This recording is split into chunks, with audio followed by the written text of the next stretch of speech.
My husband signed a do not resuscitate order without telling me, and by the time I found out, it was already too late to ask him why. Too late to ask him if it was really what he wanted, and definitely too late to understand who had been standing beside him when he made that decision. Because Robert Collins was not a man who made quiet choices about life and death. Not after 72 years of stubborn independence. Not after building everything we had together from nothing but a small savings account and a promise that we would never leave each other out of anything important.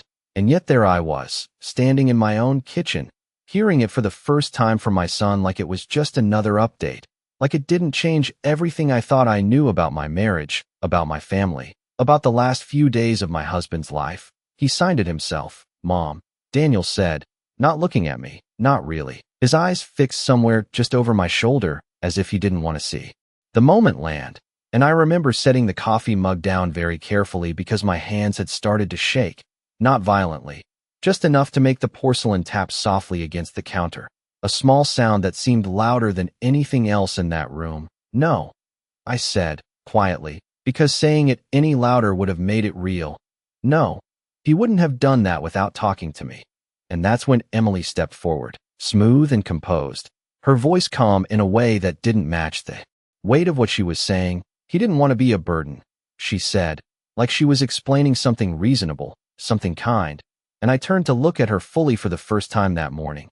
Really look, and there was something in her expression that I couldn't quite name yet, something too settled, too certain, as if this conversation had already happened for her, and she was simply repeating lines she had practiced. And I realized in that moment that I had missed something, not just a detail, but an entire shift in the way decisions were being made in my own family. Because I had not been there when he signed anything. I had not been called into a room, had not been asked a question, had not even been told that such a conversation was happening. And Robert had been in the hospital for 3 days before I ever heard the words, do not resuscitate. 3 days where I had been told to rest, to go home, to let them handle things. 3 days where every update had been filtered through Daniel, or, more often, through Emily, who always seemed to answer before anyone else could speak. And I felt something cold settle in my chest as I replayed those conversations in my mind, the way she would say he's resting, or the doctors are optimistic, or you should get some sleep. Margaret, we've got this. And I had believed her because I wanted to believe that my son and his wife were taking care of things, that they were protecting me from worry, that they were doing what family is supposed to do when someone you love is lying in a hospital bed under fluorescent lights and quiet machines. But now, standing there, I realized those reassurances had created distance, not comfort. Distance that kept me out of the room at the exact moment that mattered most. When did he sign it? I asked, and my voice sounded different to my own ears, flatter, steadier than I felt. And Daniel hesitated just long enough for Emily to answer instead. 2 days ago, she said. The doctor explained everything, and your husband agreed it was the most practical choice. Practical, she said, as if that word belonged anywhere near a decision like that, as if a life could be measured in terms of convenience and cost. And I nodded slowly, not because I agreed, but because I needed to keep listening, needed to understand how something so final had been decided without me. I want to see him, I said, already reaching for my coat, and Emily stepped slightly into my path, not blocking me outright, just enough to slow me down, just enough to make the moment stretch.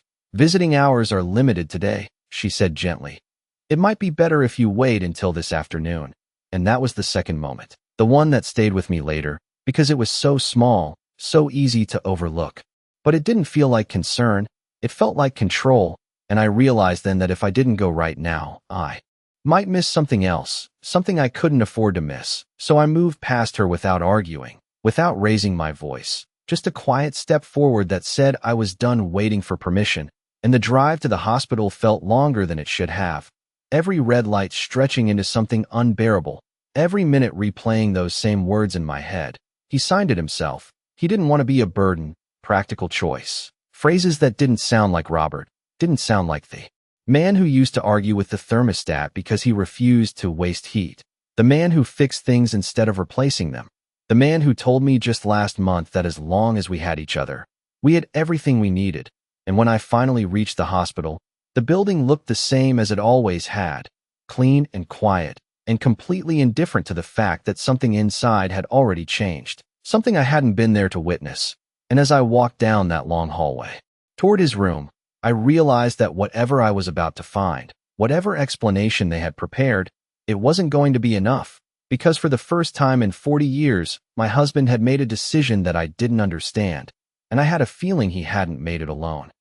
I had been to that hospital countless times over the years, for routine checkups, for small emergencies, for moments that came and went without leaving a mark. But that morning felt different the second the automatic doors slid open and the cold, recycled air met my face. Because this time I was not walking in with answers. I was walking in with questions I did not even know how to ask. And as I made my way down the hallway toward Robert's room, I noticed how quiet everything seemed. Not peaceful, just muted, like the building itself was holding something back. And when I reached the nurse's station outside his room, the young woman behind the desk looked up at me with a polite smile that did not quite reach her eyes. "Can I help you?" she asked. And I said, "I am Margaret Collins. I am here to see my husband, Robert Collins." And for a moment, just a brief moment, her expression shifted, not dramatically, just a flicker, but it was enough to make my stomach tighten, because it was the same look people give when they know something you do not. "Of course," she said quickly, typing something into her computer. "He is in room 214. And I nodded even though I already knew that. I had been in that room 3 days ago, before I had been told to go home and rest, before Emily had assured me everything was under control. And I walked past the desk without another word, my steps steady, measured, like if I moved too quickly the truth might outrun me. And when I pushed open the door to his room, the first thing I noticed was how still everything felt. The machines were there, the soft beeping, the steady rhythm of something keeping track of time. But Robert looked smaller somehow, like the bed had grown around him. And for a second I just stood there, taking him in, his gray hair slightly out of place, his hand resting on top of the blanket. And I thought about all the times that hand had reached for mine without hesitation, all the decisions we had made together without question, and I felt that cold weight settle deeper in my chest, because this was not how it was supposed to be. "Robert," I said softly as I moved closer, and his eyes opened slowly, not fully, just enough to find me. And there was recognition there, faint but unmistakable, and something else, something that looked almost like relief. And I took his hand gently, careful not to disturb anything. "I am here," I said, even though the words felt insufficient, even though there was so much I needed to ask. And for a moment we just stayed like that, his fingers barely tightening around mine, his breathing shallow but steady.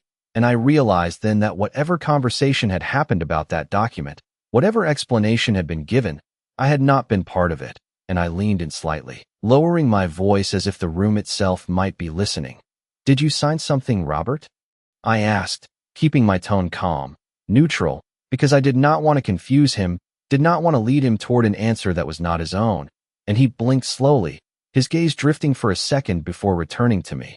And then, almost imperceptibly, he shook his head, just a small movement, but clear enough that I felt it like a shock through my chest. And I did not react right away.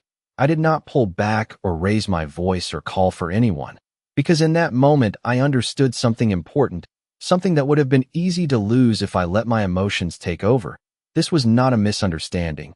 This was not a simple miscommunication. This was something that had been done around me, without me, and possibly without him fully understanding it. And I squeezed his hand gently, a quiet reassurance. "It is all right," I said, even though I did not know if it was. And I straightened slowly, letting my eyes move around the room, taking in the details I had ignored before, the clipboard at the end of the bed, the folder resting on the small counter, the notes written in careful, clinical handwriting. And I stepped over to it, not rushing, not hiding what I was doing, because I had every right to be there, every right to see what had been recorded about my husband. And I opened the folder with steady hands, scanning the pages until I found it, the document I had only heard about until now. The Do Not Resuscitate order, printed clearly, signed neatly, dated 2 days ago. And I stared at that signature for a long moment, because it looked correct at first glance, the letters forming his name in the same familiar pattern. But something about it felt off, not wrong enough to be obvious, just different enough that I could not ignore it, like a copy of something that had once been real, and I traced the date with my eyes again.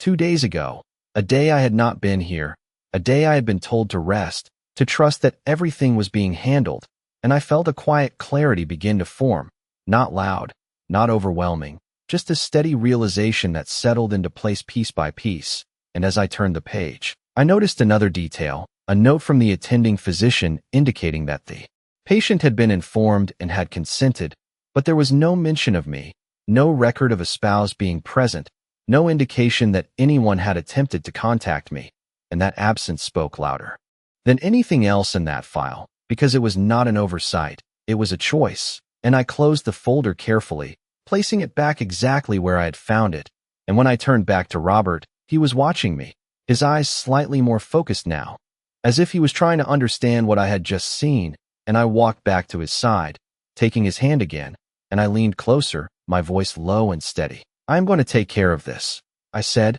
not making a promise I could not keep, just stating something that I knew to be true, because whatever had happened in the last 72 hours, whatever decisions had been made in rooms I was not allowed to enter, they were not final, not yet, and as I stood there, holding his hand, I realized that this was only the beginning, because if someone had been willing to make this decision without me, then there were likely other things I had not been told, other documents I had not seen, other choices that had been made in the quiet space, where I had been asked to step aside, and I was no longer willing to stay out of the room. I did not call anyone right away, I did not demand explanations or confront anyone in that moment, because something inside me had already shifted from confusion to clarity, and I knew that if I reacted too quickly, I would only get the version of the truth they had prepared for me, the one that sounded reasonable, the one that made everything seem like a series of necessary decisions. So instead I stayed exactly where I was, beside Robert's bed, holding his hand, letting the silence stretch, just long enough for me to think, to observe, to remember every small detail that had led to this point.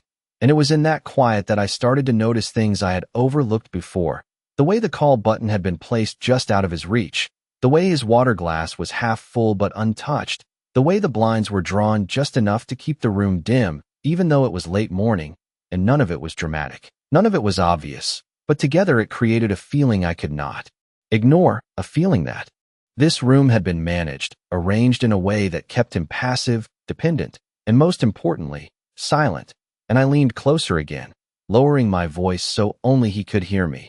"Did someone talk you into signing anything?" I asked carefully, not wanting to confuse him, not wanting to put words in his mouth, and for a moment his eyes flickered toward the door, not at me, not at the ceiling, but at the door, and that small movement told me more than any answer could have, because it meant he was thinking about someone else, someone who had been in this room when I was not, and I followed his gaze instinctively, turning just slightly as if I expected someone to be standing there, but the hallway outside was empty, quiet, ordinary, and when I looked back at him, his eyes had closed again, his grip loosening just enough to remind me how fragile this moment was, how little time I might have to understand what had happened, and I straightened slowly, letting go of his hand only after I was sure he was resting again, and I stepped out into the hallway with the same measured calm I had forced myself to maintain since I walked in, because now I needed information, not reassurance, and the difference between those two things had never felt more important. And as I approached the nurse's station again, the same young woman looked up, her expression polite but cautious, as if she already knew I was not going to ask the same kind of questions I had asked earlier. "I need to speak with the attending physician," I said, keeping my tone even, not confrontational, just direct, and she hesitated for a fraction of a second before nodding, picking up the phone, speaking in a low voice I could not quite hear. And I stood there waiting, my hands resting lightly on the counter, my posture steady, giving nothing away, because I understood now that people revealed more when they believed you were calm, when they believed you had already accepted the situation, and a few minutes later, a man in his late 40s approached, his white coat crisp, his expression professional. The kind of practiced composure that comes from delivering difficult information every day. "Mrs. Collins," he said, offering a brief nod. "I understand you have some questions," and I met his gaze without hesitation. "Yes," I said. "I would like to understand how my husband was able to sign a do not resuscitate order without his spouse being present or even notified." And there it was, the question stated plainly, without accusation, without emotion, just a fact that required an explanation. And for a moment, just a brief moment, I saw something shift in his expression, not guilt, not exactly, but recognition, as if he understood the implication of what I was asking before he even began to answer. Your husband was assessed as competent to make his own medical decisions, he said carefully, choosing his words with precision. He indicated that he did not wish to pursue aggressive measures in the event of cardiac or respiratory failure. And I listened without interrupting, letting him finish, because I wanted to hear the full explanation, the complete version, and no one thought to contact me. I asked when he was done, still calm, still steady, and he paused, just long enough to confirm what I already suspected. We were informed that family discussions had already taken place, he said, and that was the moment, the exact moment when everything aligned, because I knew immediately that no such discussion had ever happened with me, which meant someone had said it had. Someone had created that narrative, and there was only one person who had been consistently present, consistently speaking on behalf of others, consistently stepping in before anyone else could respond. And I nodded slowly, not arguing, not raising my voice, just acknowledging his answer as if it made sense. I see, I said, and I stepped back from the counter, my mind already moving ahead, already connecting the pieces, the missing conversations, the controlled updates, the carefully timed reassurances. The document signed 2 days ago while I was not here, while I was told to rest, and I turned slightly, glancing down the hallway toward Robert's room, and then toward the entrance, and I realized that whatever had been set in motion here did not begin or end in this building, because a decision like that, a document like that, it was never just about medical care. It was about authority, about who had the right to decide, and more importantly, who had been positioned to benefit from that decision. And as I walked toward the elevator, my steps as measured as before, I understood something with absolute clarity.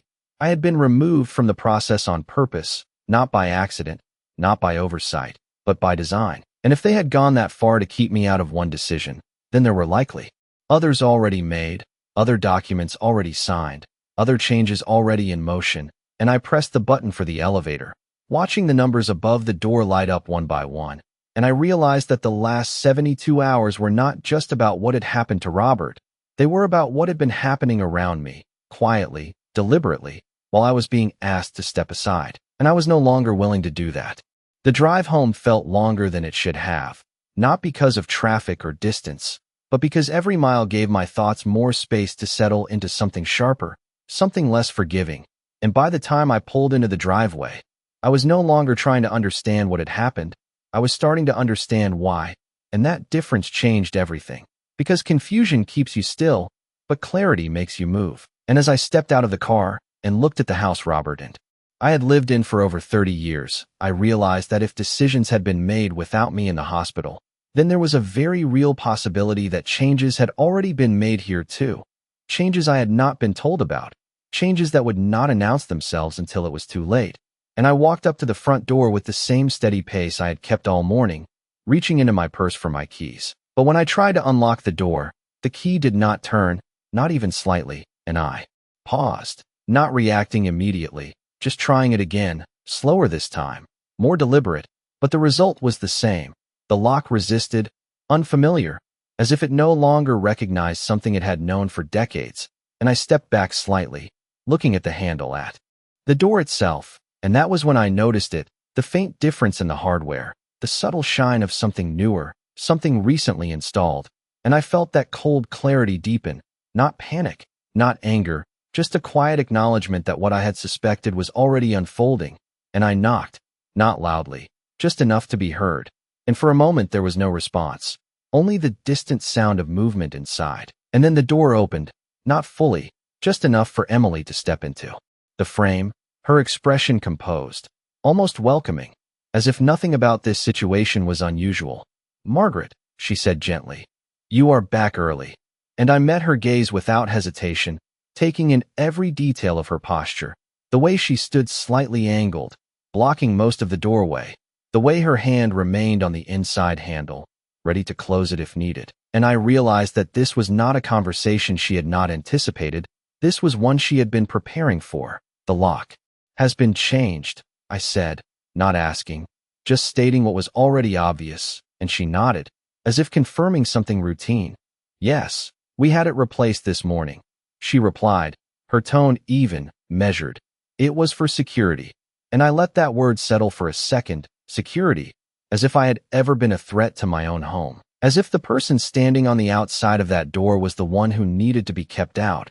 And I nodded slowly, not arguing, not reacting in the way she might have expected.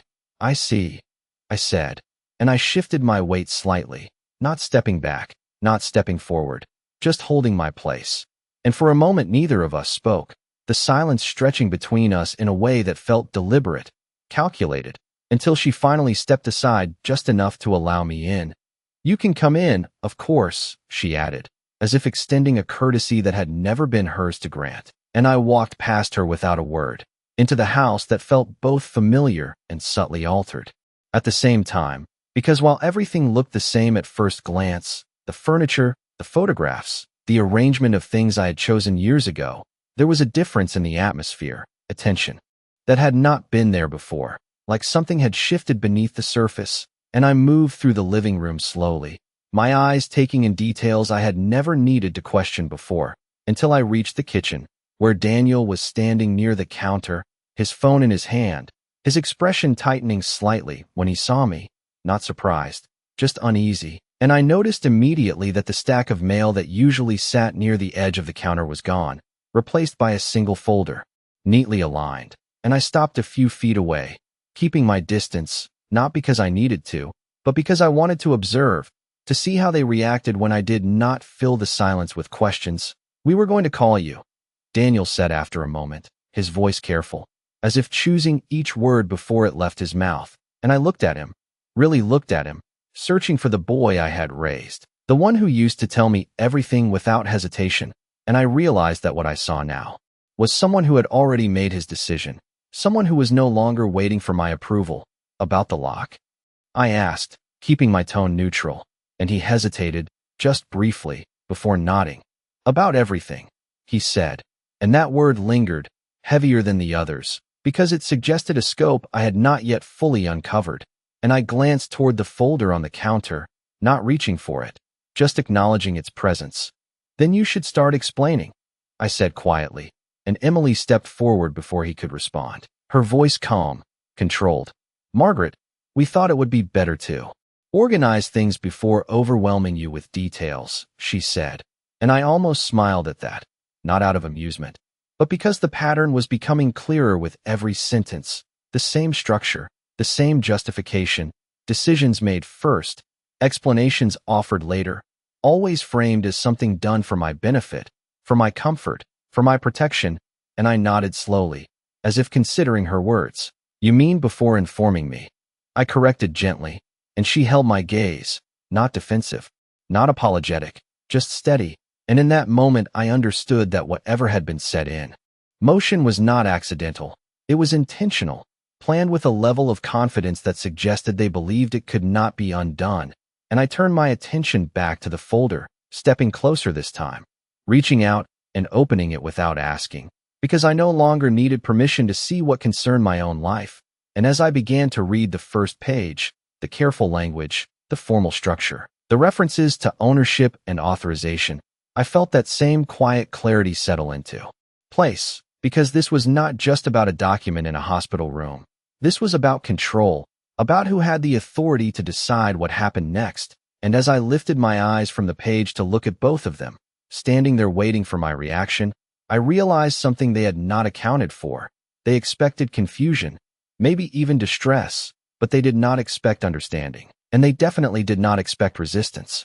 The paper felt heavier than it should have as I turned the first page, not because of the material itself, but because of what it represented, a quiet shift in ownership, in authority, in the balance of a life I had believed was shared, and I read slowly, deliberately, making sure I understood every word exactly as it was written, not as it might be explained to me later, not as it might be softened or justified, but as it existed in plain language. And what I saw there was not a suggestion or a temporary arrangement. It was a transfer, structured carefully, legally sound on the surface, but built on a foundation I already knew was questionable, because it referenced decisions made in the last 72 hours, decisions I had not been part of, decisions that had been justified by a document I had already begun to doubt, and I lifted my eyes again, looking from Daniel to Emily without rushing, without reacting, just letting the silence stretch long enough for them to feel it. When was this prepared?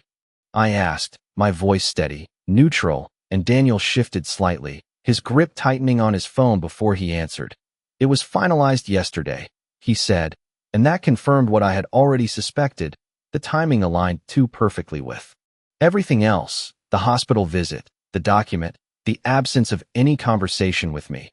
All of it moving forward in a sequence that did not include me by design, and I nodded slowly, not because I accepted it, but because I understood it. And you both believe this was appropriate, I continued, not accusing, just stating what was implied, and Emily stepped in again, her tone calm, controlled. Margaret, we are trying to make sure everything is handled properly. Robert's condition is serious, and decisions needed to be made quickly, she said, and I listened carefully, not just to the words, but to what was not being said, the absence of any acknowledgement that I should have been included, the absence of any hesitation about moving forward without me. And I placed the folder back on the counter gently, aligning it exactly as I had found it, because this was not about reacting emotionally. This was about understanding the full extent of what had been done. He did not understand what he was signing. I said quietly, not raising my voice, not looking for agreement, just stating what I had already confirmed for myself. And for the first time, there was a slight shift in Emily's expression, not enough for someone unfamiliar to notice, but enough for me. A brief tightening around her eyes, a pause that lasted just a fraction longer than it should have, and Daniel looked between us, his uncertainty more visible now. Mom, the doctor said he was competent, he said, his voice less certain than before, and I met his gaze fully, holding it long enough to make sure he heard what I was about to say. The doctor also said he was informed that family discussions had already taken place.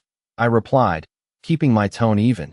Tell me, Daniel, when exactly did we have that discussion? And the question settled into the room in a way that could not be redirected, because it was not emotional. It was factual, and he hesitated, his eyes flickering briefly toward Emily before returning to me, and that glance was enough. It told me everything I needed to know about where the narrative had come from, about who had been speaking on behalf of the family, about who had positioned themselves as the authority in my absence, and I did not press him further, because I already had what I needed.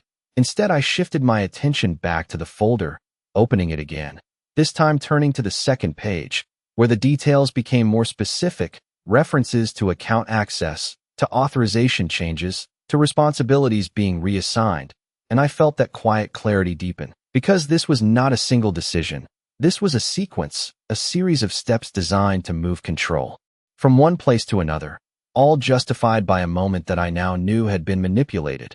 And I closed the folder once more, this time leaving my hand resting on top of it for a second longer, grounding myself in the reality of what I was holding. You have moved very quickly, I said, not as a compliment, not as criticism, just an observation, and Emily nodded slightly, as if acknowledging efficiency.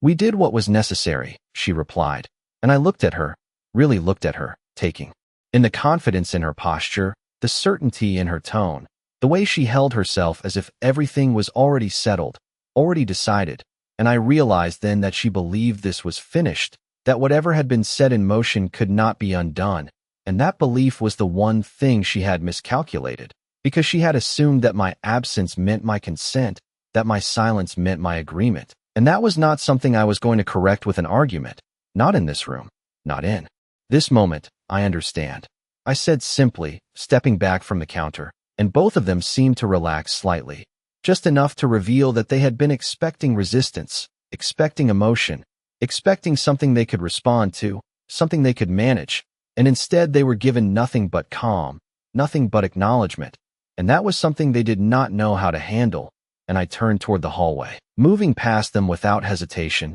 because there was nothing more to be gained from this conversation. Not yet. The answers I needed were not going to come from explanations. They were going to come from evidence, from timelines, from documents that had not been filtered or summarized. And as I walked toward the bedroom, I was already thinking about the next step, not reacting to what had been done, but preparing to understand how it had been done, because that was where the real leverage existed, not in confrontation, but in clarity. And as I reached the doorway and paused for a brief second, I realized something that settled into place with absolute certainty. Whatever they believed they had secured in the last 72 hours, whatever control they thought they had established, it was built on a foundation that could be questioned, and if it could be questioned, it could be undone. I closed the bedroom door behind me with a quiet click, not to shut them out, but to give myself space to think without interruption, and for a moment I simply stood there, letting the silence settle around me, because this room had always been the one place where everything felt steady, unchanged, anchored in years of shared routine, and now even that felt different, not because anything had been moved or taken, but because I could no longer assume that what I saw was all there was, and I walked slowly toward the dresser, my eyes drifting over the familiar objects. The framed photograph from our 40th anniversary, the small wooden box where Robert kept things he did not want to lose, the watch he had worn every day for as long as I could remember, and I reached for that box without hesitation, opening it carefully, not searching for anything specific at first, just confirming what I already knew, that this was where he kept documents that mattered, papers he wanted close, papers he trusted. And as I moved through its contents, I began to notice something that made me pause. Not a single missing item, but a pattern, a subtle thinning, like pages had been removed rather than added, like something had been taken out quietly, without disturbing the rest. And I set the box down slowly, my mind already connecting that absence to the folder I had just seen in the kitchen, to the documents prepared and finalized without me. And I crossed the room to the closet, sliding the door open and reaching up to the top shelf where we kept older files. The ones we did not need every day but never threw away.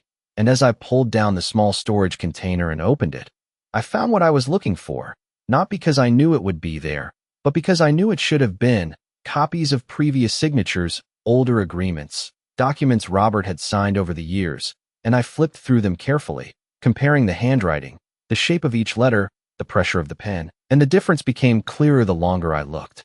Not dramatic, not enough to be dismissed immediately, but consistent in a way that could not be ignored. The recent signature from the hospital had a hesitation in it, a slight unevenness that did not match the steady confidence of his usual writing, and I closed the folder gently, not needing to see more to understand what I was beginning to confirm, and I set everything back exactly where I had found it, because I did not want to alert anyone yet, did not want to give away what I had discovered before I understood the full extent of it. And as I stepped back into the hallway, I could hear their voices in the kitchen, low, controlled, a conversation that stopped the moment my footsteps became audible, and that silence told me more than any words could have, because it meant they were aware of what they were doing, aware enough to lower their voices, aware enough to manage what I could hear, and I walked past the doorway without looking in, not acknowledging them, not giving them a chance to shape the next part of this situation with explanations or reassurances, because I already knew that what I needed next would not come from them. It would come from records, from timelines, from details that could not be adjusted after the fact. And I reached for my purse, taking out my phone, not rushing, just moving with intention, and I scrolled to a number I had not needed to use in years. The office of the attorney who had handled our estate planning, someone who knew the structure of our assets, someone who would recognize immediately if something had been altered outside of what we had agreed upon. And I pressed call, holding the phone to my ear as I stepped outside onto the porch. The air cooler now, sharper, grounding in a way that the house was no longer. And when the receptionist answered, I introduced myself calmly, requesting an appointment, not explaining everything, not yet, just enough to ensure that I would be seen as soon as possible. And as I ended the call, I realized that this was the first step that had not been influenced by anyone else in the last 72 hours. The first decision that was entirely mine, and that realization brought with it a sense of control that had been quietly taken from me without my noticing. And I stood there for a moment longer, looking out at the street that had always felt so familiar, so unchanged, and I understood that while everything around me looked the same, the structure beneath it had shifted, and that shift could not be ignored or undone by simply asking questions. It required evidence, it required precision, it required patience. And I turned back toward the house, opening the door and stepping inside. With the same steady pace I had maintained all day, because I was no longer reacting to what had happened, I was preparing for what came next, and whatever they believed they had secured, whatever control they thought they had established, they had done it under the assumption that I would remain where they had placed me, outside of the process, outside of the decisions, and that was an assumption I was no longer willing to allow. I did not return to the kitchen right away. I did not sit down or ask for another explanation, because by that point I understood that anything they chose to tell me would be shaped, softened, or redirected, and I needed something that existed outside of their version of events, something that could not be adjusted depending on what they thought I should believe. So instead I walked back through the hallway, past the living room, past the staircase, and into the small office at the back of the house, the one Robert and I had shared for years, where paperwork was handled, where decisions were recorded, where things were kept in order, and as I stepped inside, I closed the door behind me, not locking it, just creating a boundary, a space where I could think without interruption, and I moved directly to the desk, pulling out the chair and sitting down with a slow, deliberate motion, because I was no longer reacting. I was beginning to reconstruct, to lay out the sequence of events in a way that made sense beyond what I had been told. And I opened the drawer where we kept our financial records, not searching blindly, but going straight to the sections I knew would matter, the bank statements, the account summaries, the documents that showed movement, changes, patterns, and as I flipped through the most recent statements, I noticed something immediately, not a single large transaction, not something obvious, but a series of smaller movements, transfers that had occurred over the last 3 days, aligned almost precisely with the timeline I had already begun to question, and I leaned back slightly, letting that settle. Because this was no longer just about a document in a hospital room. This was about a coordinated sequence, decisions made in parallel, each one reinforcing the next, and I reached for my phone again, this time opening the banking application, scrolling through the transaction history with careful attention, confirming what I was seeing on paper, and there it was, multiple transfers authorized within hours of each other, each one routed through accounts that I recognized but had not personally accessed in recent weeks. And I felt that same quiet clarity deepen, not shock, not disbelief, just confirmation, because the pattern was consistent, the timing too precise to be coincidental. And I set the phone down slowly, placing it beside the documents, and I allowed myself a moment to consider the full picture, the hospital visit, the signed order, the immediate shift in financial activity, the prepared documents waiting in the kitchen, all of it unfolding within a narrow window of time, all of it moving forward without a single direct conversation with me. And I realized then that this had not been improvised. It had been planned, structured in a way that relied on my absence, on my trust, on the assumption that I would not question what I had not been shown, and I stood up from the desk, not abruptly, just with purpose, because I had enough now to move forward, not with confrontation, but with verification, and I opened the filing cabinet beside the desk, pulling out the folder that contained our original estate documents, the ones we had reviewed together years ago, the ones that outlined how things were meant to be handled, and I placed them on the desk, opening them side by side with the recent statements, comparing not just the content, but the structure, the intent, the consistency, and the what she chose to explain. I was relying on what I could prove, and that changed the dynamic in a way she had not anticipated, and I continued down the hallway without waiting for a response, because there was nothing she could say in that moment that would alter what I had already begun to uncover. And as I reached the front door, I paused briefly, my hand resting on the handle, and I realized that the last 72 hours had not just changed the circumstances around me, they had changed the way I moved within them, because I was no longer operating from trust, I was operating from clarity, and that was something they had not planned for.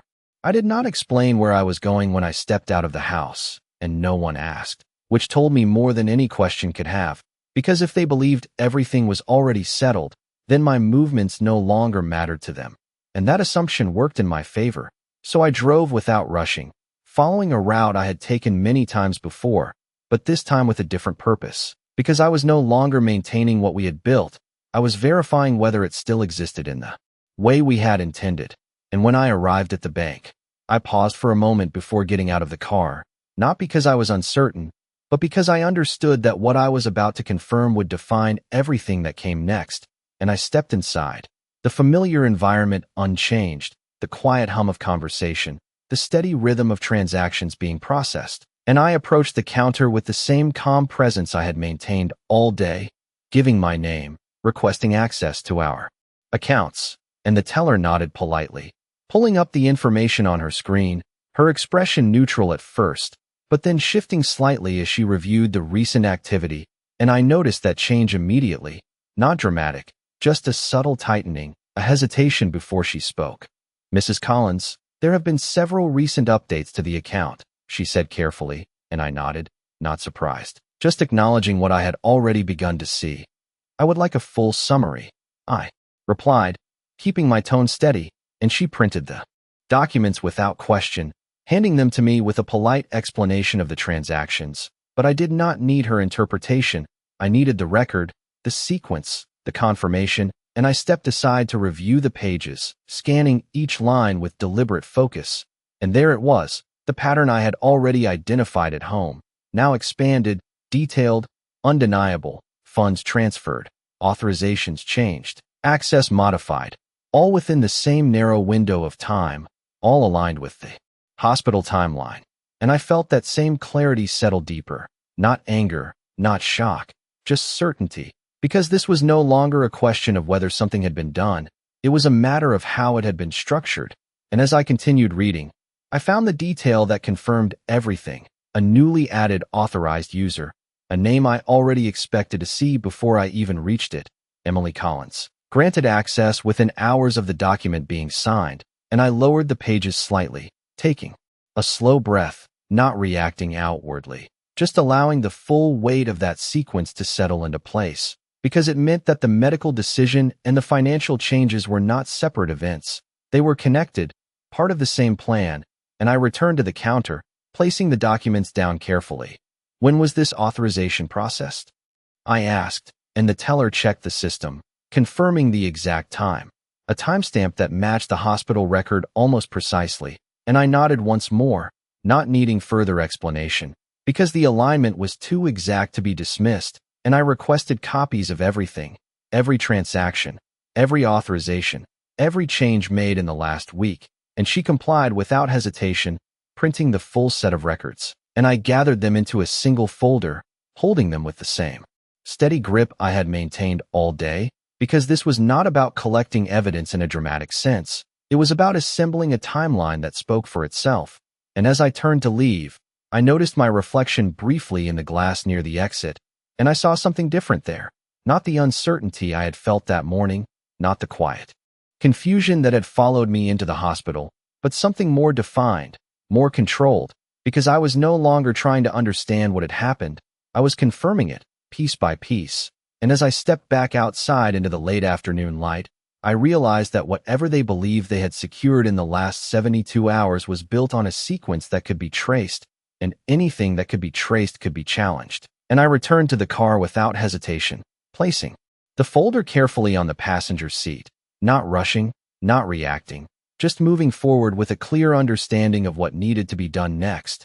And as I drove away from the bank, I did not think about confronting them. I did not think about explaining what I had found, because that was not the next step.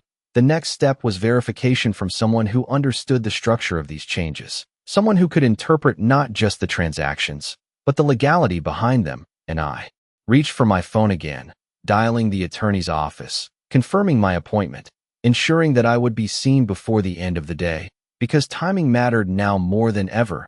And when I ended the call, I felt that same steady sense of control return, not because the situation had improved, but because I had moved beyond uncertainty, beyond speculation, into something concrete, something that could not be dismissed or explained away. And as I pulled back into the driveway, the house looked exactly the same as it had when I left, quiet, familiar, unchanged on the surface, but I knew now that what mattered was not what it looked like, it was what had been altered beneath it. And I stepped out of the car, taking the folder with me, holding it not as a weapon, not as a threat, but as a record, a timeline, a sequence of decisions that had been made without me. And as I walked toward the door, I understood with complete certainty that whatever they thought, they had taken control.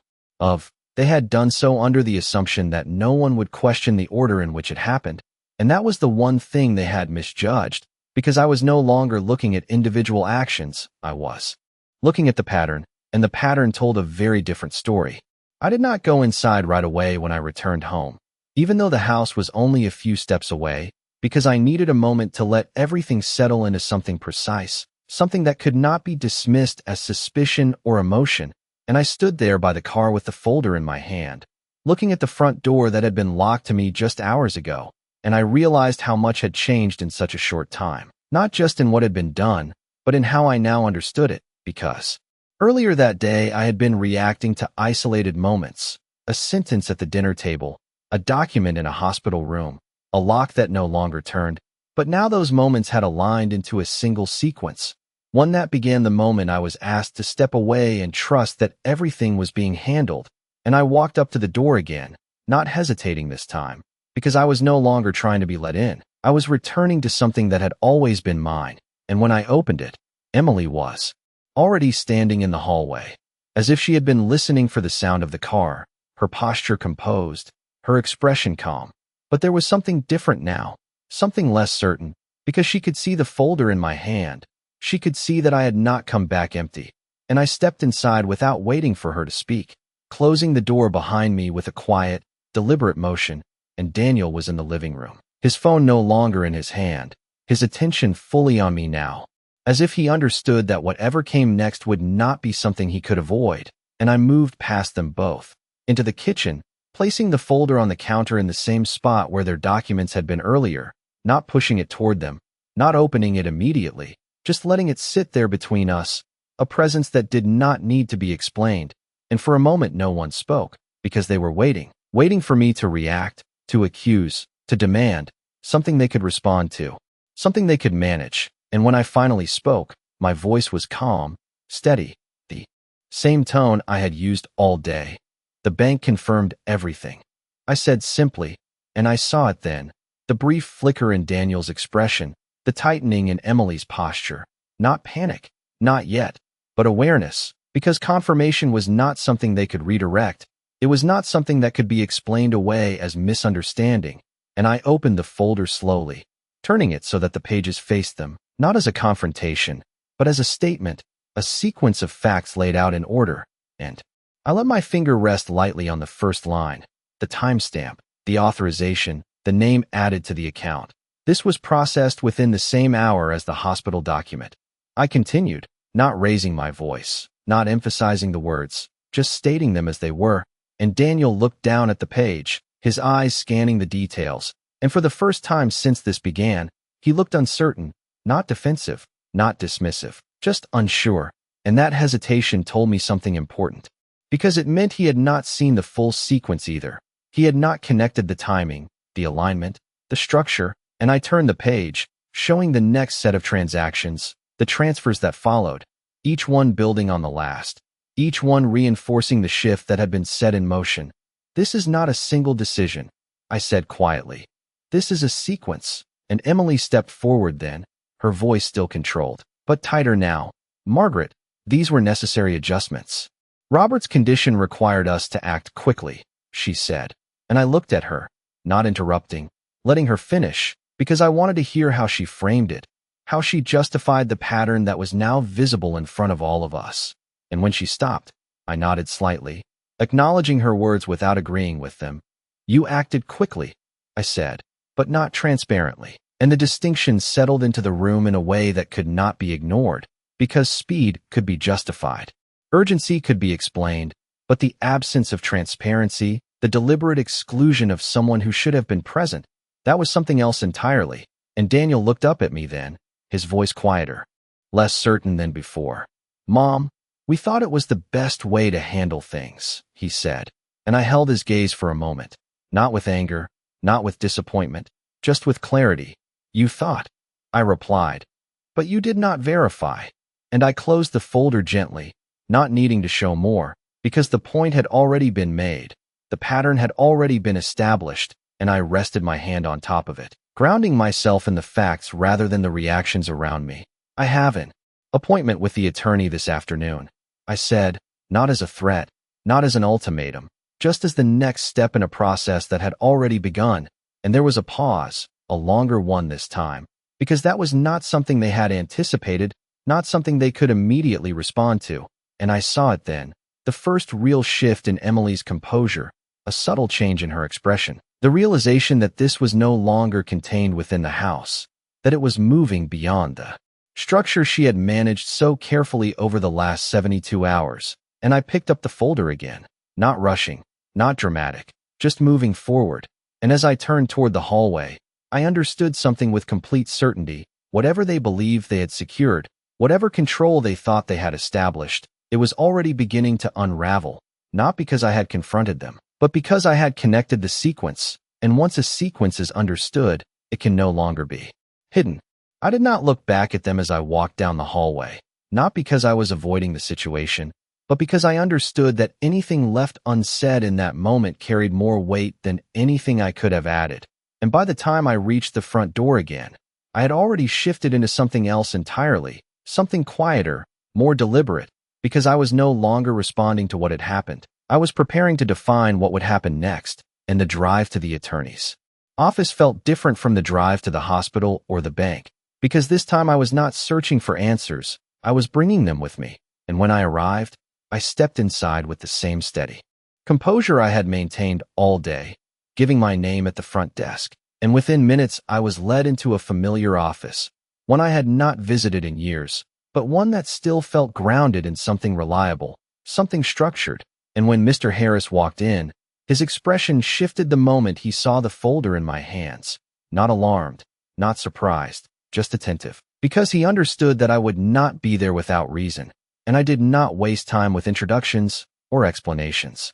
That softened the reality. I placed the folder on his desk and opened it, turning the pages toward him in the same sequence I had followed: the hospital document, the timestamps, the account changes, the authorizations. And I watched as he read, not interrupting, not filling the silence, because I wanted his interpretation to be based on what was there, not on what I thought about it. And after several minutes, he leaned back slightly, his expression more serious now, more focused. "Margaret," he said carefully, "this is coordinated." And I nodded once, because that was the word I had been using in my own mind. Not emotional, not accusatory, just precise. It was all done within 72 hours, I replied, and he looked at the dates again, the alignment, the sequence, and I saw the moment he understood the pattern fully, not just the individual actions, but how they connected. "Did Robert have full capacity when this was signed?" he asked, and I held his gaze, answering without hesitation, "No." And that single word shifted everything, not dramatically, not loudly, but in a way that redefined the structure of what we were looking at, because capacity was not a detail, it was the foundation, and if that foundation was compromised, then everything built on it could be questioned. And he nodded slowly, reaching for a pen, making notes as he spoke. "If what you are saying is accurate, then these authorizations may not hold," he said, his tone measured, "especially if there was misrepresentation about family consent." And I let that settle for a moment, not because I needed confirmation, but because I understood the weight of what it meant. This was no longer just a pattern I had identified. It was a structure that could be challenged, and I leaned forward slightly, not urgently, just with clarity. "I want everything reviewed," I said. "Every document, every authorization, every change made in the last 72 hours. And he nodded again, already moving into action, outlining the steps, the requests that would need to be filed, the records that would need to be obtained directly, not through summaries or explanations, but through official channels that could not be altered after the fact. And as he spoke, I felt that same sense of control return, not because the situation had improved, but because it had been defined in a way that could be addressed. And when the meeting ended, I gathered the folder again, not as evidence to present, but as something I now understood in full. And as I walked back out into the late afternoon light, I realized that the last 72 hours had not just been a sequence of decisions made without me, they had been a test of whether those decisions could stand once they were examined closely. And I already knew the answer. And by the time I returned to the house, the sun had shifted lower in the sky, the light softer, the atmosphere quieter, but the structure inside had not changed. And when I stepped through the door, Both Daniel and Emily were there, waiting, not moving, not speaking, just watching, as if they understood that something had shifted beyond what they could control, and I set the folder down on the table once more, not opening it this time, because I no longer needed to show them what I had found. I needed them to understand what would happen next, and I looked at both of them, my voice steady, calm, exactly as it had been all day. Everything will be reviewed, I said, and I did not add anything else, because I did not need to. The meaning was already clear, and for the first time since this began, neither of them responded immediately, because they understood that this was no longer a conversation they could manage. It was a process they could not control, and as the silence settled around us, I realized that the power in this situation had already begun to shift, not through confrontation, not through emotion, but through clarity, and once clarity is established, it cannot be undone. The silence that followed my words did not feel empty. It felt suspended, like something had been paused mid-motion, and I could see it in the way Daniel shifted his weight slightly, in the way Emily held her posture just a little too still, as if both of them were recalculating what this meant now that the situation had moved beyond explanation and into verification, and I did not fill that silence, because I understood that anything I added would only give them something to respond to, something to redirect, and I had already moved past that stage. So instead I turned away from the table and walked toward the window, not to look outside, but to create distance, to let the next moment unfold without pressure, and after a few seconds, Daniel spoke, his voice quieter than before, less certain. "Mom, we did not mean for this to become complicated," he said, and I let that word settle, complicated, as if complexity had simply appeared on its own, as if it had not been introduced. Through a series of deliberate choices, and I turned slightly, not fully facing him, just enough to acknowledge that I had heard him. It became complicated the moment decisions were made without clarity. I replied, keeping my tone even, not accusatory, just precise, and he nodded slowly, as if trying to process that distinction, and for the first time, I could see the gap between what he believed had happened and what had actually taken place, because he had not been tracking the sequence. He had been responding to moments, just as I had earlier, and that difference mattered, because it meant his understanding could still shift, and Emily stepped forward then, her voice controlled but tighter than before. "Margaret, we acted in good faith," she said, and I looked at her directly, holding her gaze for a long second, not challenging, not dismissing, just measuring, because good faith is not defined by intention alone. It is defined by transparency, by inclusion, by whether the people who should be present are actually given the opportunity to be present, and I nodded slightly, acknowledging her statement without accepting it. "Good faith requires full disclosure," I said quietly, and that did not happen. And there was a pause, a longer one this time, because that was not something that could be reframed easily, not something that could be softened or redirected, and I walked back to the table, placing my hand lightly on the folder, not opening it, just grounding the conversation in something tangible, something that existed beyond what anyone chose to say. "The records have been requested," I continued. "Not summaries, not explanations, full records," and I watched as that information settled, because it introduced something new, something neither of them had accounted for, a timeline that would be reconstructed independently, without their input, without their control, and Daniel exhaled slowly, running a hand through his hair. A gesture I had seen countless times when he was trying to understand something that did not fit with what he expected. "If something was done wrong, we can fix it," he said, and I looked at him fully then, because that was the first statement that acknowledged the possibility of error, not just difference in perspective, but actual missteps, and I held that moment for a second before responding.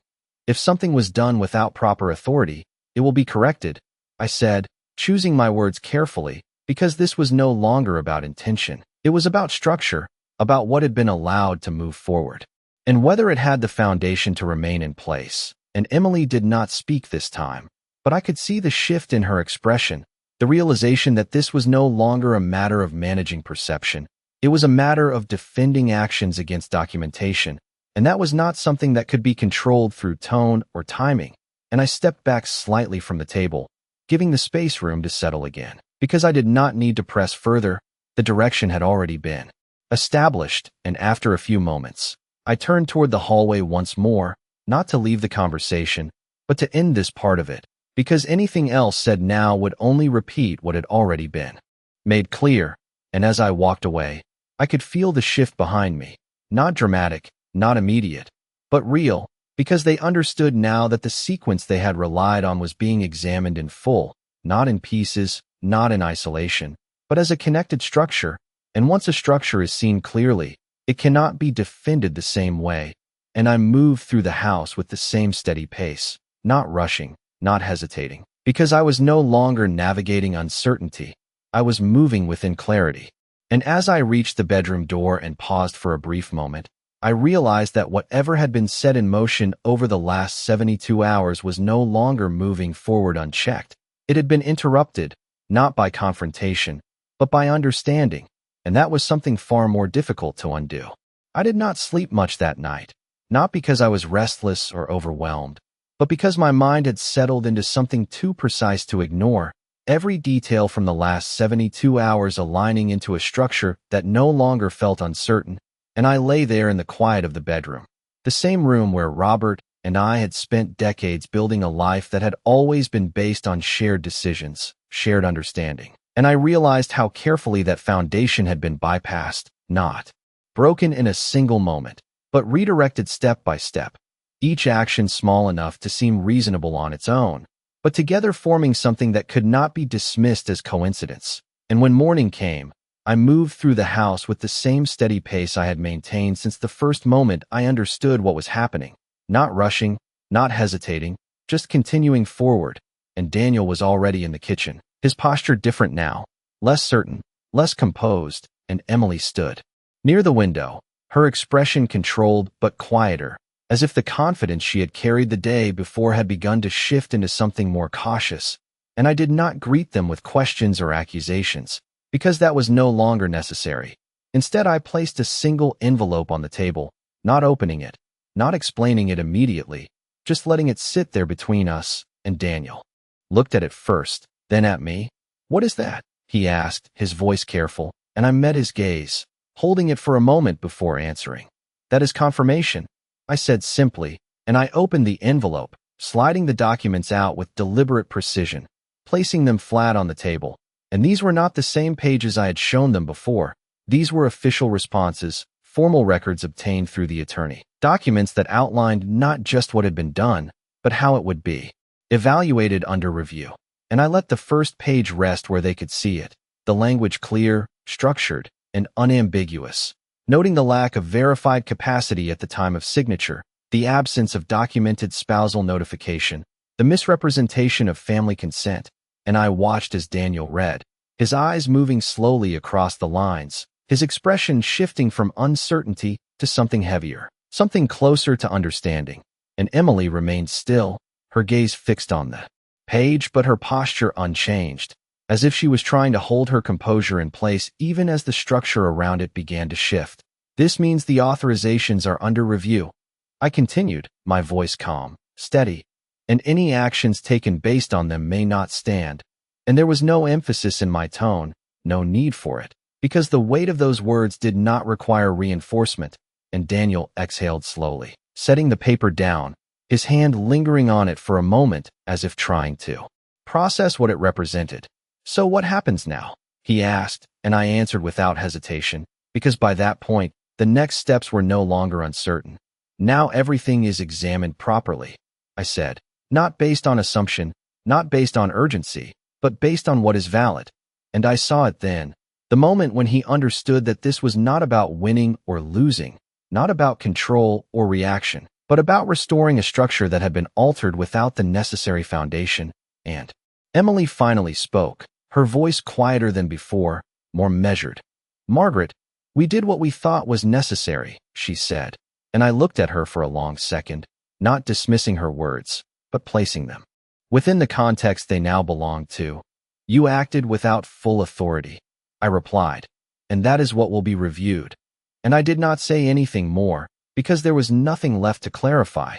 The process had already begun, the sequence had already been established, and the outcome would no longer depend on explanation or interpretation. and I gathered the documents again, placing them back into the envelope with the same care I had used to present them, because they were no longer something to be debated. They were something to be followed through, and I stepped away from the table, not waiting for a response, not looking for acknowledgement, because I had already moved beyond that point. And as I walked toward the door, I paused briefly, not turning around, just letting the moment settle, because I understood that what had happened over the last 72 hours would not simply disappear. It would be addressed, corrected where necessary, and documented in a way that could not be repeated. And I opened the door, stepping outside into the morning light. And for the first time since this began, the air felt different, not lighter, not easier, but clearer, because the uncertainty that had defined the beginning of this situation had been replaced with something far more stable, something grounded in fact, in sequence, in understanding. And as I walked down the path, I realized that whatever they had believed they could secure quietly had already been brought into the open. And once something is seen clearly, it can no longer be controlled the same way. And I did not look back, because I did not need to. The outcome was no longer behind me. It was already moving forward.